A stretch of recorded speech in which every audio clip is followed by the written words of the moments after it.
You're listening to Wisdom of the Ages, the show that taps into the many expressions of universal, ancestral, and personal wisdom to ignite evolutionary consciousness.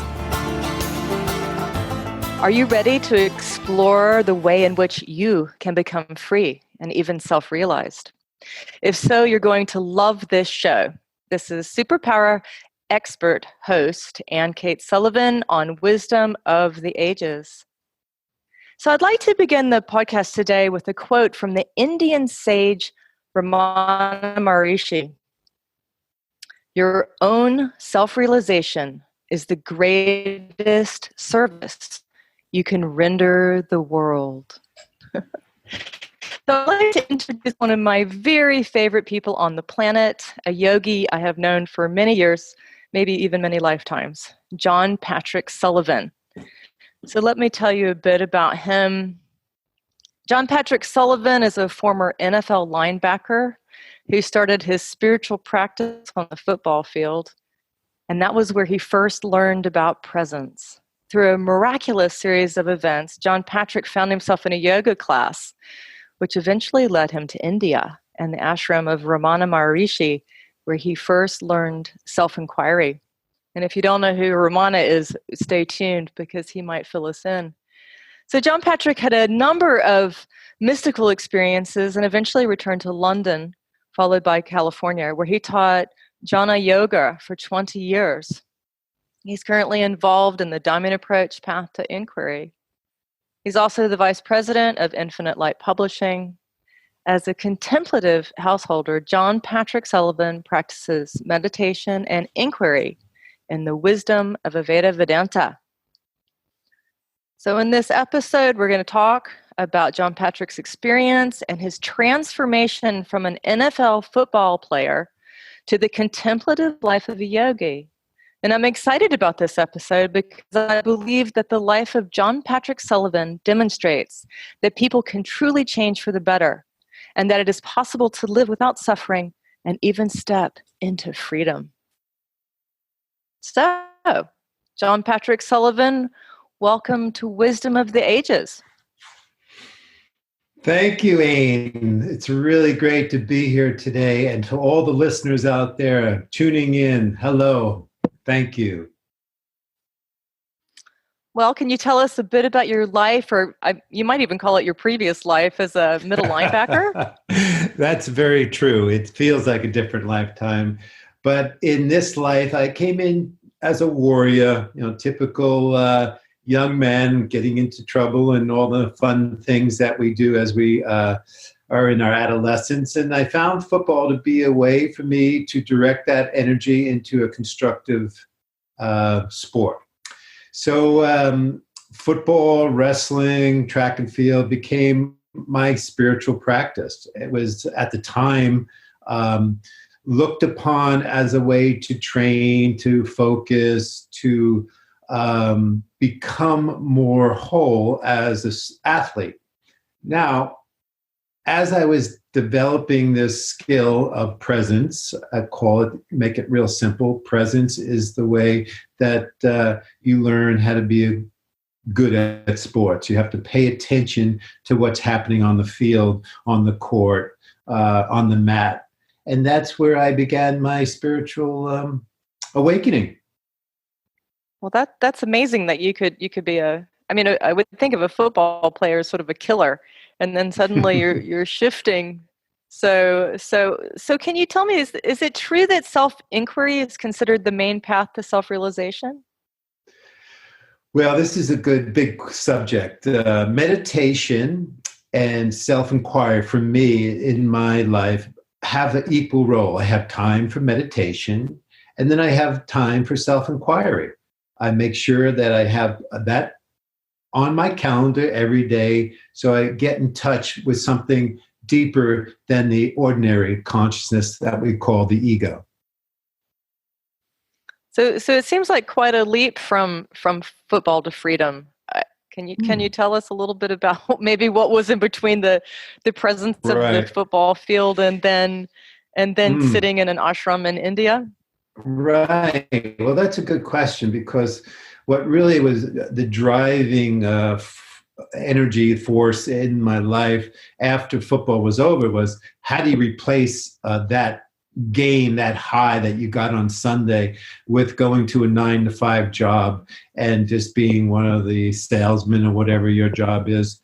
It was a very difficult transition for me. So during my, I'll call it sabbatical, I was wandering around, and somebody invited me to a yoga class, and I came in with no expectation, didn't know much about it. I knew it was Indian art, and it is an art that started to interest me. And in my first class, I had what you would call a Satori experience in Japanese Zen, and that is you have a moment of total awareness of your consciousness, of your body, mind, spirit, all at one moment. And I realized I was going to be a yoga teacher.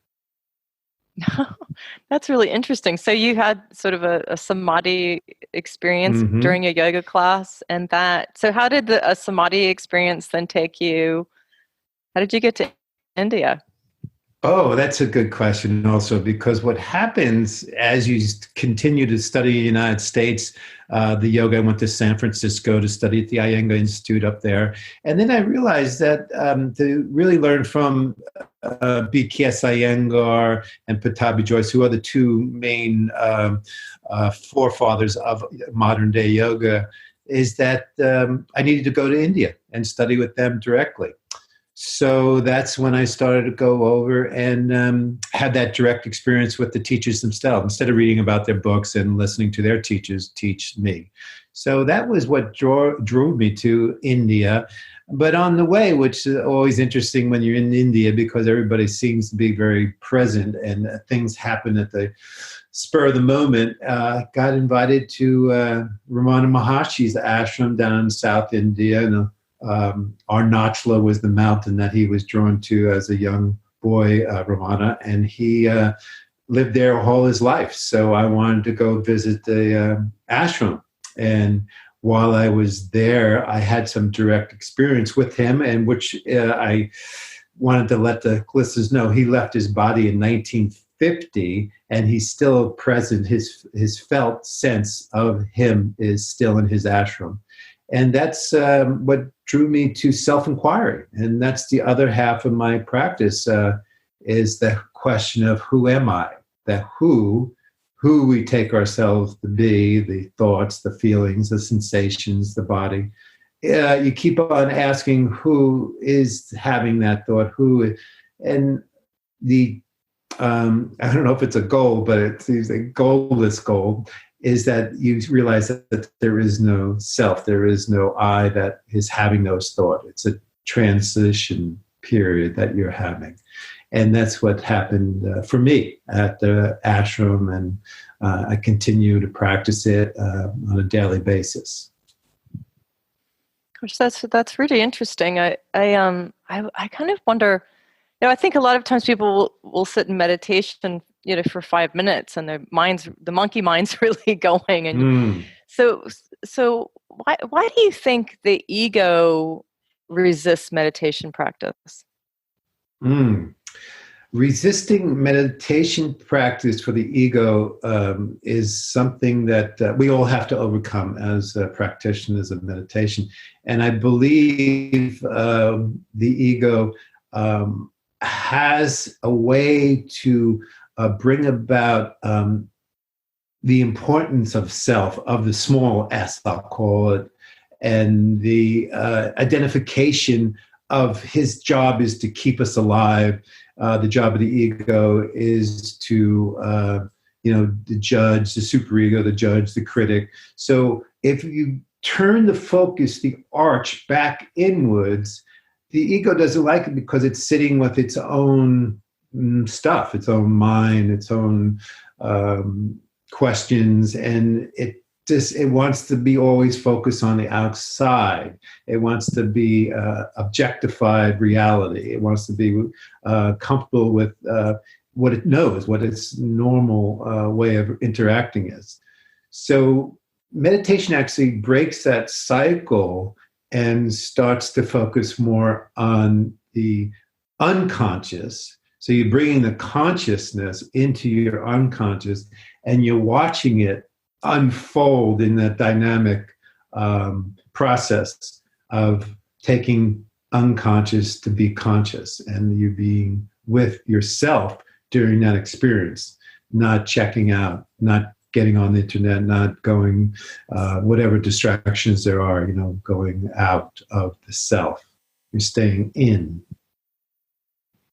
Wow, that's really something. I need to take a break right now, but I want to return in a minute to this question about the ego and how we can dissolve the ego so that we can step out of pain and suffering and experience at least moments of freedom. It seems like this is that the spiritual aim? That sounds very exciting, and I'd be love to talk more about it, inquire into it with you. So just before the break, I want to ask, so people, I think, can get in touch with you through Infinite Light Publishing, JP right. Sullivan, is that correct? Okay. That's correct. So if they want to publishing. So if they want to practice with you, okay, or find out more about tips, inquiry, meditation, whatever they want to talk about, I'll be open to it. That's wonderful. So, all right. So you're talking to John Patrick Sullivan about his journey from ego to self-realization. So stay tuned, and we'll be right back. Hello, everyone. This is Tonya Don Rekla, Executive Director of Superpower Experts, and we want to thank each of you for making Superpower Up the #1 podcast network for personal development and spiritual growth.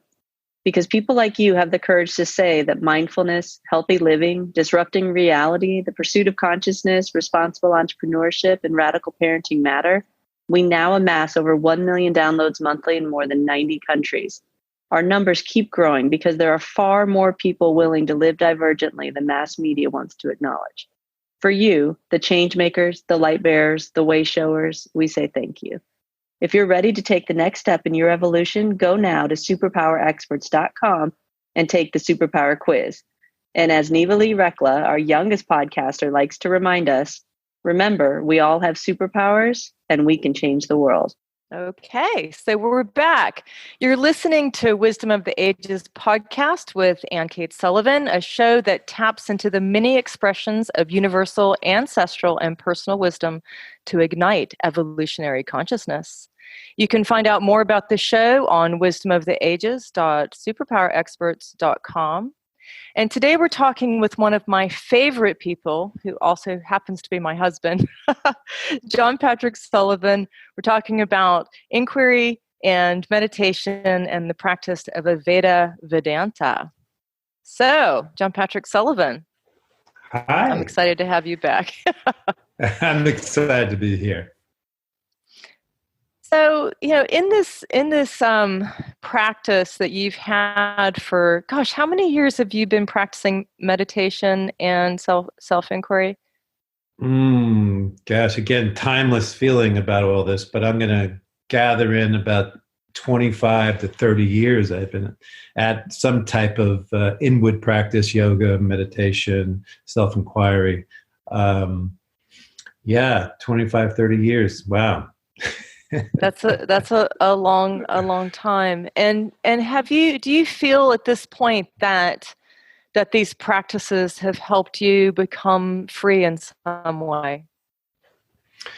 These are my foundation practices. And what I love about these practices is that you can use them in your everyday life as a means to have a family, have a job, have mortgage payments, have in-laws come over, whatever that is that pushes up buttons.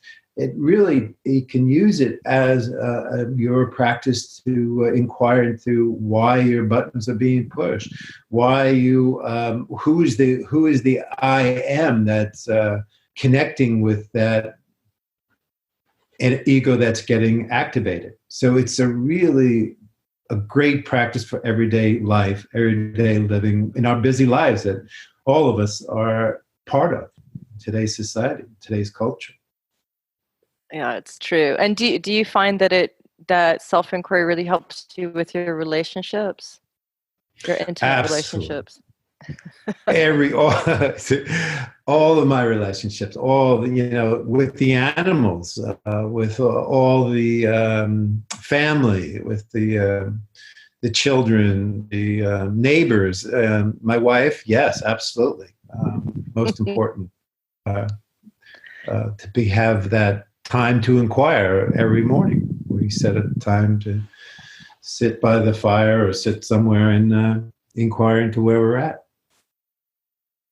I think what I've appreciated most about a self-inquiry practice is that it gives me space to discover not only what the ego is, the sort of contracted, frightened, limited self, but then I get to relax into this more expanded, it's really an expanded state where the suffering, the pain, all the things that have been difficult fall away, and then I get a taste of, for a few minutes, of presence, of the wisdom. I think of it as the wisdom, the pure wisdom of the ages. And so, but I think it's important to circle back around and explore again, like what is the actual purpose of this ego? Why do we have this ego that limits us and confines us and brings us pain and suffering? What is that? What is that? Well, I want to make it very clear that the ego is not a mistake. There is a divine intelligence, and there's a trust I have that this intelligence knows exactly what the human being needs and what the human being wants. And one of the real pointers for me was, to have that early on success as a football player, and have that ego get, exploded. It was such a big experience being a professional football player in America, that when that game, the last game of my career, ended and it was over, who did I take myself to be? Who am I? That was the question. I didn't know how to ask that question when my career was over. But when that did happen, which is going to happen to every football player at an early age, and you have to reinvent yourself. You have to find out the real self. And for me, I was lucky. I found the yoga that starts in daily practice. So I had a physical practice that I could turn to, that allowed me to get in touch with the inward part of me that in football they don't talk about because of the injuries and all the physical pain that most football players are in. So later on, when I did discover this inner sensation, feelings, and emotions, it started to open up a whole new world for me, a very exciting world. So to go back to your question about the ego, I felt like I had to go through the ego to become free. So is that an ego death? Is there such thing as an ego death? Yeah, I would say there is. That's really one of the things that I'd like to happen is, the clarity about what an ego death is, and what is a self-realized person. And basically is that difference is that the person that is self-realized it's not an ego consciousness. It's a self-consciousness that has realized itself, not the ego, the identification, who I am, who I take myself to be, thoughts, feelings, sensations. That you're free of all that. You're free of all and I'm not saying I'm there, but it's part and parcel of my practices. That's the aim of the meditation and self-inquiry, is to become totally free in the moment. Yes. So in a meditation practice, you're stilling the mind as much as you can. And so in that stillness, in that place, you're able to, do you get in touch with the witness, or do you just get in touch with a field of silence or presence? What is it exactly? Well, these are more metaphors of all the meditation practice, the silence, stillness, peace. But really, for me, a meditation practice is to be able to sit with whatever is happening, whatever is going on with consciousness, with the unconscious. And that is, leave it alone. And then eventually what happens is that you go into like a gravity pull from the psychological side more, that brings you into that deep, still, quiet place within our heart, belly. But it's not about doing anything. That's where most students of mine have, I'm a good meditator because I stopped this thought coming in. I'm a good meditator because I didn't get that is, you're in some type of constriction with that. You're in some type of force. You're trying to force out your thoughts. You're trying to stop your thoughts. And that, in my studies, is not what meditation is about. So I assume that's where the self-inquiry practice comes in, because after your meditation practice, you might then start exploring something that's going on in your body and your consciousness, and you're in realization path at that point. Correct. That's a very good question, because meditation is the deeper inner world, your inner sensations. The self-inquiry can get a little more heady, because if you're up talking about your experience and where you're at and what's going on. So having the two counterbalances each other, and they come into a nice harmony, because one is directed into the silence of your inner space. The other one is you're inquiring to what's happening, what's going on right now, what's happening at this moment. And then that tiny prick of the ego doesn't get, so big. And so it's, because the ego is a very small part of us. And so if we don't give it this space to take over everything, we can just focus in this self-inquiry. Okay, so who is this I that thinks it's doing this? Or who is that I that doesn't want to do it? It becomes more of it exposes the ego. Where meditation, you're just sitting with whatever is arising, what's coming up. So you're redirecting awareness in both practices into a deeper domain, a deeper dimension that we don't know on an ordinary place, because we don't get taught this when we're in school. We don't get the experience. We weren't born to enlightened parents, So you have to cultivate it. And this doesn't happen overnight. I mean, 25, 30 years I've been at, and I'm still a student. I consider myself a practitioner of meditation and self-inquiry.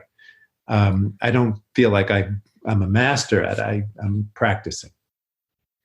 So if you're someone who meditates for 3 or 4 hours a day, which is what you do, I think that's pretty close to master meditation, if I must say so. But so let's say we've been in a place where we've been meditating, and there's the sense of self, the sense of ego has dissolved, and now there's a feeling of peace. And you start coming out of the meditative state, and you stand up and you start moving into your household or world. And maybe at this point, you're shifting from the contemplative yin practice of meditation to a more yang, external, intellectual practice of self-inquiry. Can you stay in that place of presence and peace and stillness and love? Can you stay in that place when you get up and start moving in the world? Is that possible? Well, what I've come to know is that it doesn't leave us, you leave it. So the kingdom of heaven, whatever you want to call that, it is totally here all the time. Now, what happens is the world, the pressures, all the stuff that's going on the earth, it feels like, especially today with the internet, it impacts us, and we lose that peacefulness, the silence, the stillness that meditation, self-inquiry bring. So then what you can do, I call all the work that I do on the farm here is my practice period. So instead of pulling weeds, I mindfully go in and I feel the weeds coming up out of the soil. I feel my legs on the ground. I feel my arms reaching out for the weed. So you make all your practices active as well. You don't just turn them off and say, okay, I'm done. Then self-inquiry is the same way. You keep on exploring the unknown, the unconscious, while you're, mucking out the horse stall, whatever you're doing, washing the windows. So that's it's really what it's really all about, is putting your attention into a deeper dimension. Yeah, it's putting your attention into the dimension that, it's the totality, it's the source, it's the absolute, it has many different names.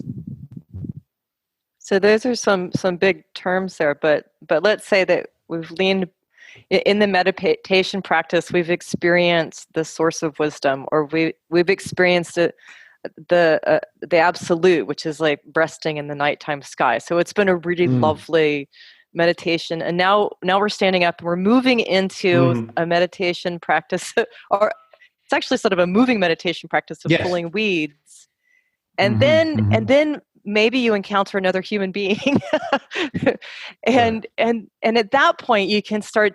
That's when self-inquiry can actually shift to what a dialectic inquiry, I believe.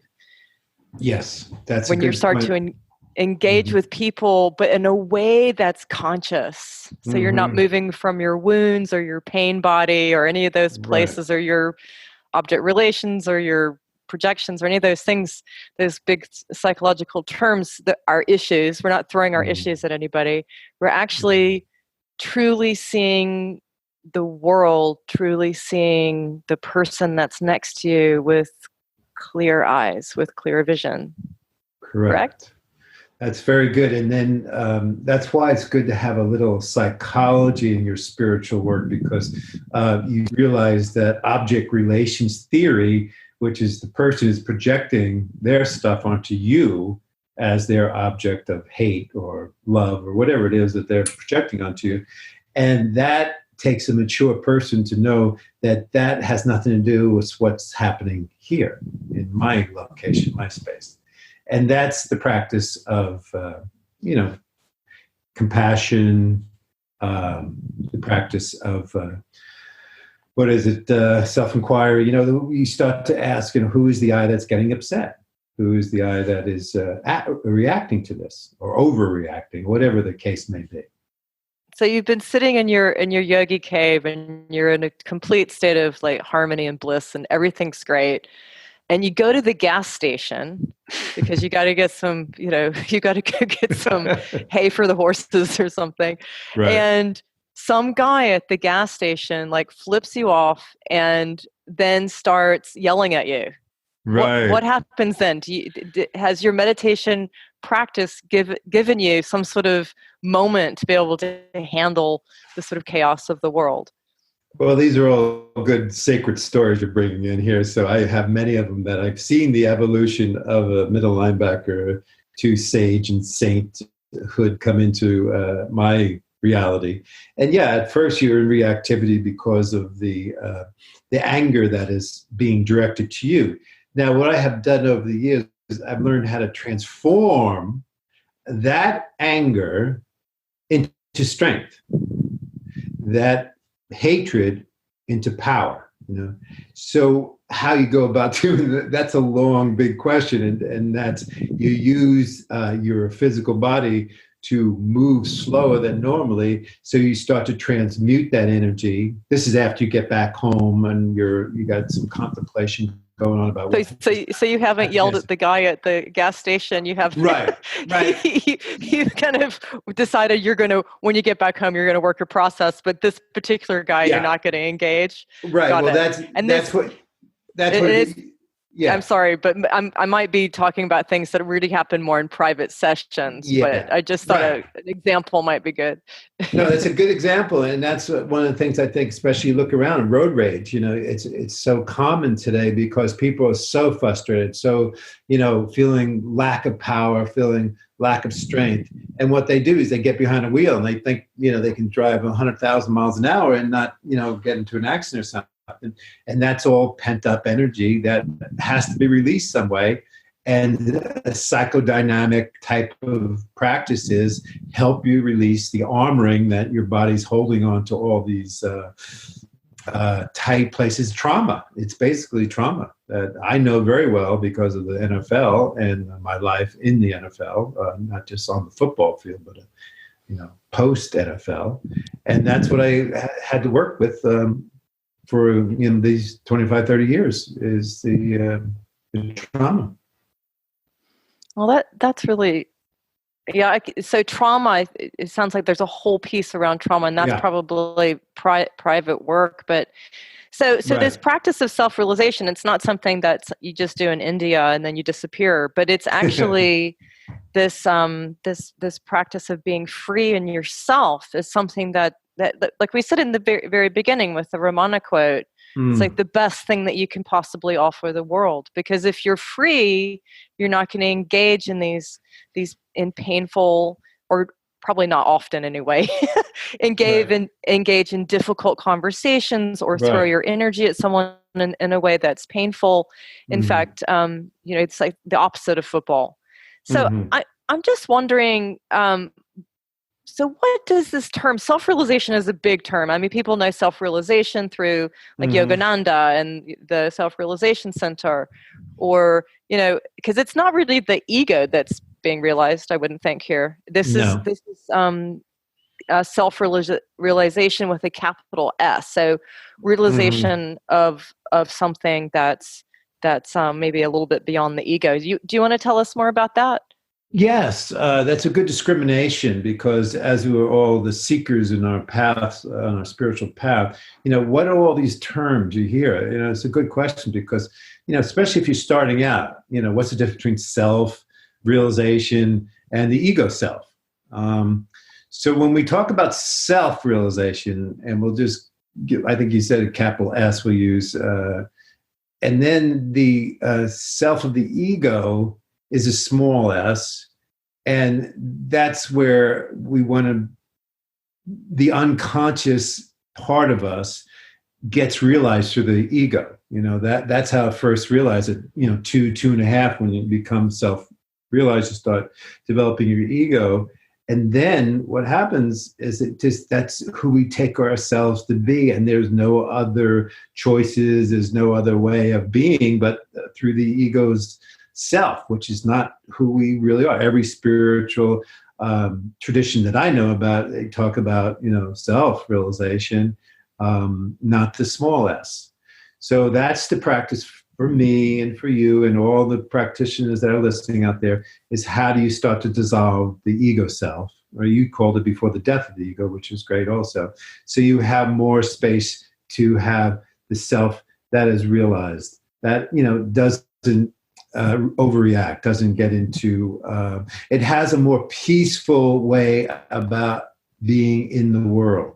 It's not gripped by the objectified world. It's not gripped by, oh, I want that, I'm going to go get it. I want this, I'm going to go get it. Your survival drives aren't running the show anymore. Now it's the enlightenment drive that has taken over, and it's running the show. You're more into what the self-realization teachings are about. And that comes back to the practices of inquiry and meditation. So it sounds like the ego, with the practice of meditation and inquiry, becomes refined enough that that's maybe not your main station anymore. That maybe your main station is essence or a witness, or what becomes your main station if your main. I mean, who's operating if there's no ego? Yeah, that's a good one, because you're abiding in the now, you're abiding in the moment, you're watching more, you're interested in what's happening, but you're not attached to the outer world, how it comes together, goes apart, all that stuff, that impermanence, all the things that you read about going on in the world today. You're interested, but it doesn't grab you and take you away from your self-realization or your self-inquiry and your self-discoveries, because really we're powerless over what's happening in the world. We really are fundamentally powerless over what's happening. Not everybody's going to agree about that one, but that's why we have meditations, because we can sit with it and find out what's the truth about it. So anyhow, that's where I'm at with the ego and the self. So yeah, that issue of powerlessness, I think it can be quite a tricky one, because it can make you feel initially like you're too vulnerable, or you're too, like, what's the point of being here if you're not making an impact? But of course, I mean, according to Ramana's statement there, if you're moving from a place of freedom, then the impact that you make in the world might be one that's quite beautiful, even though you might not have a goal, a set goal. Right. So go ahead. Well, it was just that question. It's like, if you're operating from that place of source of your true nature, would you say that you would become more creative, or what could happen? Okay, so there's many traditions, from our modern day AA and powerless over whatever, X, Y, and Z. A lot of spiritual traditions in the East talk about the powerlessness. And what I feel, when you become humbled, is another word for powerless. You become humble there's more space to allow, again, this is the word, spirit, source, true nature, to come in and fill your life, rather than thinking, oh, I know what I need to do here. I know what to do. My cup is so full, I can't allow anything else to come in other than what I think I know. The I is the ego there. So when you start to clear out the cup, you start to empty the cup, then all of a sudden you're in the grace. You're in this beautiful, majestic grace of life and true nature, and you're watching this amazing dynamic of the leaves changing here in Virginia right now.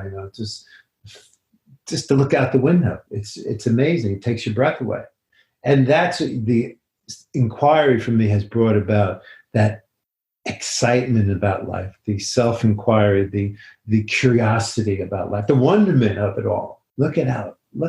Wow, this is beautiful. The colors, the air, everything that's happening at this moment. It just becomes a beautiful, mysterious being, that I'm part of, and I'm participating in. I'm dancing with. It sounds really beautiful, because it sounds as though in this moment, and I'm sharing this moment with you on an interesting way with people listening. Right. But this very intimate moment where all of a sudden I actually feel that with you, that there's that I'm not feeling a sense of the contracted self, but I'm feeling presence around us as we're speaking, and yes, I see a bird flying past, and it somehow makes my heart sing, and the leaves on the trees are now red, and they're falling, and I can see them. There's nothing in the way. There's nothing in the way that's stopping me from looking at the majesty of that tree, this beautiful world that's around us. And so with this open heart, the world it becomes a new place, a new playground. It's fresh.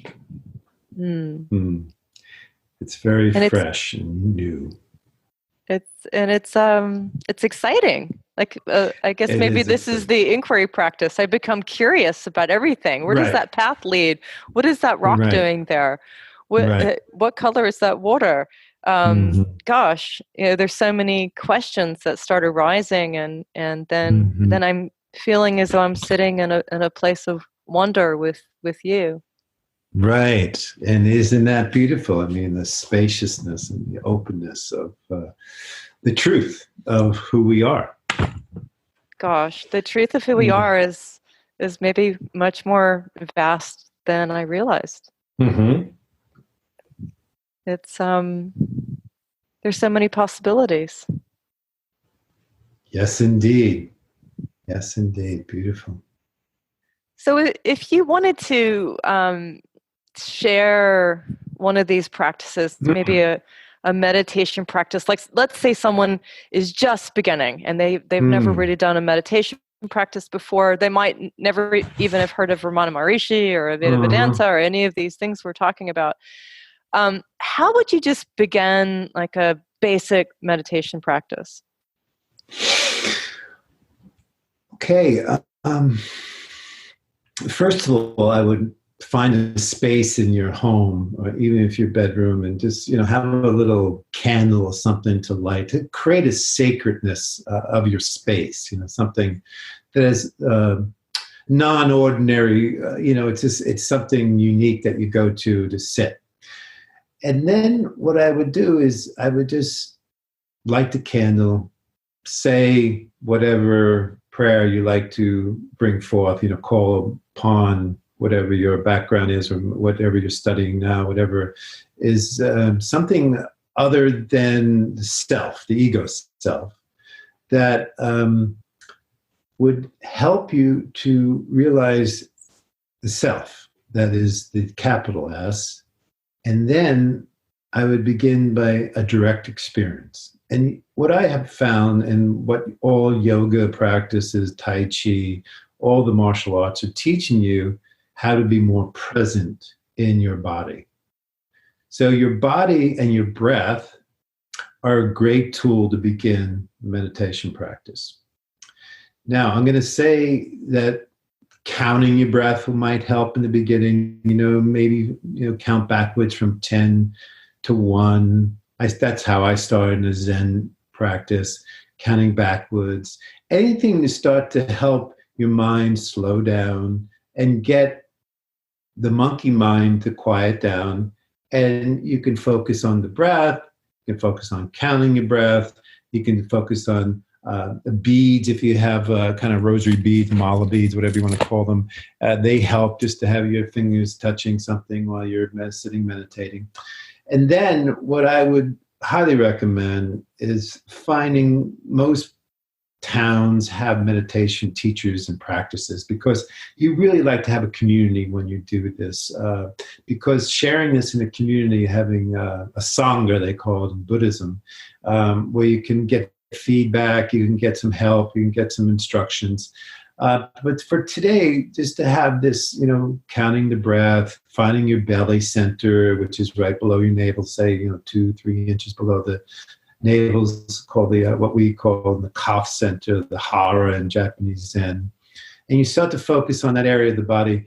And then after a while, after you kind of stabilize the mind, you want to just let your thoughts be, just let them come, go, not wrong, not right, not good, bad, that kind of stuff. I'm not doing this. It's not about that. Meditation practice is really about self-acceptance wherever you are. Don't try to push anything away. Don't try to pull anything in.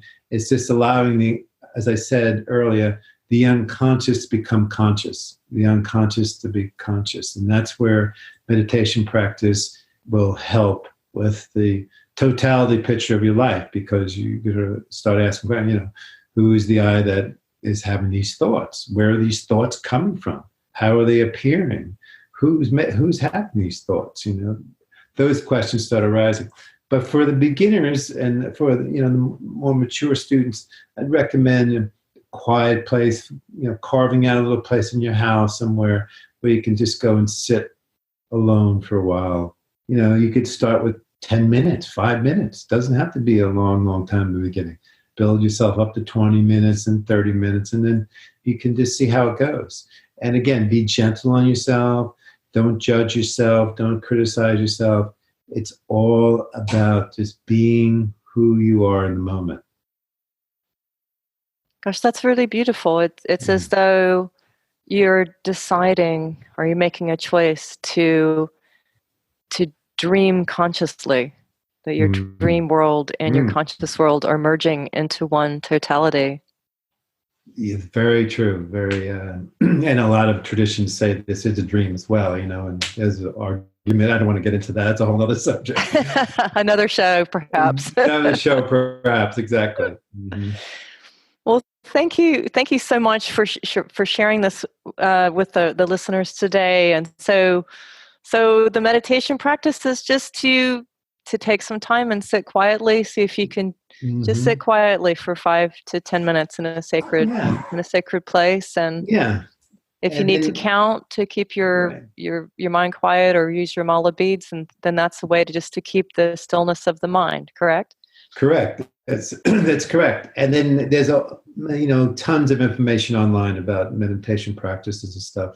If you're curious, just start checking that out. So many great meditation teachers out there, including John Patrick Sullivan. So that including John Patrick Sullivan. I think they can also get in touch with you. Yes, absolutely. And perhaps another way to begin self-inquiry, that in a very basic way, is people just get a journal, or they turn on their recording on their iPhone. Yeah. And start saying, "Who am I? Who am I?" Right. Who is the I that's having this thought about writing in this journal? Who's the I that wants to speak on this, phone? And you'll be amazed what comes up. Yeah. How long would you do that? So 5 minutes, 10, 15? Well, in the beginning, our attention span, in the beginning is, once the ego mind wants to run off and do things, and it's got to go cook dinner and got to change the oil in his car or whatever. It comes out with all the excuses. So, give yourself a short period. And then as you start to getting, you go more and deeper, you want to have a little more time. 20 minutes is ideal. I mean, if you can get to 20 minutes, that's a good time to be with your own inner world and the inner arc coming back to you. And then maybe for the more advanced listeners, do you want to just end with saying something about dialectic inquiry and what that could look like, and how that might enhance your relationships? Yeah. So the dialectic is interesting because, when I went to India and had that profound experience with Ramana at his ashram, the who am I was difficult to go home. I was living in London at the time, and I went home and started asking. And after a while, it kind of fell away, the practice. And then I moved back to America, and I met the Diamond Approach, which is their main practice is inquiry. So this gentleman, A.H. Amos, who started the Diamond Approach, he came up with this dialectic inquiry, has triads where you come in and get 3 of you come in, but it's all about bringing other people into your inquiry. And so in our relationship, being married and having that practice together has really solidified a new dimension to our relationship. I would say that's very true. It's so wonderful to have someone that you're waking up with and has the space to not see you as your distortions and the sort of the rougher edges of the ego, but to understand that you're really a cosmic being, that you're pretty multidimensional, and to be able to hold space for that person to actually explore that vaster self. Yeah, and also the distortions. Also, that's another thing you can, not to push away anything. If it's coming up, if that's your experience, that's who you want to inquire into. Because that's true. So that's really good discrimination, that wherever you're at, whatever's going on, you can inquire into. Because you can say, gosh, my husband's being a ... right now. Isn't that interesting? instead of getting into an emotional reactivity around it, you can just go, wow, that's really kind of curious. That's not really how I generally see him. Yes, and then my favorite question: how do you feel now? Exactly. How are you feeling now? So it's like coming inviting back. The next moment, even when there's been a little contraction or something. There's still that invitation to continue exploring. To explore that, unpack that, and keep on unpacking and unpacking and unpacking. Yeah, there might be a lot of wisdom in that momentary contraction or whatever happened. Absolutely, because it's divine intelligence coming through. Is that anger, or whatever, upset, whatever it is, the distortion. That's part of the, some revelation that's coming through. So why would you turn away the guest, as Rumi says? Invite him in. Right. instead of going, oh, I'm feeling angry right now. Right. I'm not supposed to feel like that. But I don't shut it down. You go, gosh, I wonder what part of me needs strength right now. So it's like a different inquiry. Exactly. Why? Exactly. Yeah, exactly. Yeah. So the emotions become something that's really pretty fascinating, as opposed to, oh gosh, I better run away from this person because of. Or that's not spiritual. I hear that. Or that's not spiritual. That's not. I should be having those feelings because they're not spiritual. I want to beat that guy up at the gas station. I can't have that because it's not spiritual. But if we look at the Bhagavad Gita, and when Krishna turned to Rama turned to Krishna and said, "I'm going to battle against my." I'm sorry, Arjuna. Thank you. I think it's Arjuna. And said, "I'm going to battle with my family and friends," and he says, "This is predestined, brother. Go and do it, and do it the best you can." It's already done. Yeah. And so basically we can free up by saying, gosh, we're just in this play of consciousness, and why get nabbed by anything? It's all a play of consciousness. And so let's enjoy the moment. Let's enjoy the relationship. Let's enjoy the planet. Yes. And actually, I think you've said this many times to me, and I had a little pause, but you said, actually, everything's God. And I was like, oh yeah, everything except blah, blah, blah. And you're like, no. Everything's God. Or everything's true nature. Everything's whatever you want to call it. Everything is source. It's like, oh gosh, that's true. Everything's being created. And so even that momentary, bit of anger or a sort of unconscious, sentence or something, that's still part of the divine intelligence at play. If we can engage it, right? The intelligent part. And as a good husband, I would say it's the goddess that's doing everything. I like that. Yeah, that gets you points. Yeah, definitely. All right. Well, this has been so fun. I've really enjoyed it. It's been so fun playing with you. And thank you. Yeah, all the listeners, everybody's been with us in our inquiry today. So thank you for listening and hanging in here with us. If you want to, I highly recommend working with John Patrick. He's been my teacher and husband, but what are we going on, 16 years now? Yes. And every day is just more wondrous and more interesting. And a lot of it is because of the spaciousness, these practices that you've done, that's really allowed you to live in this state of freedom. And I really deeply honor you and appreciate the work that you've done and continue to do. And so if you would like to work with John Patrick, you can go on to infinitelightpublishing.com and click on JP Sullivan, and there's a way to get in touch with him there. So that's about all the time we have for today. Wow. This Maybe we'll carry on in the future. Yes, I would love to come back and have a session with you and do this again. Deep bows to everyone. Thank you all for being good listeners, mindfully saying goodbye, and namaste. Well, thank you, John Patrick, and to the play of consciousness, to the wisdom that has held us today. And thank you for all the listeners, everyone that's joined in. May your lives be filled with the grace of the divine. You have been listening to Ayn Cates Sullivan, host of Wisdom of the Ages. If you want to view books or book a private session or find out more about spiritual publishing, you can go to AynCatesSullivan.com. I'm also called Ayn. Ayn Cates Sullivan's easier to say. But thank you for being here with us. Namaste. Namaste.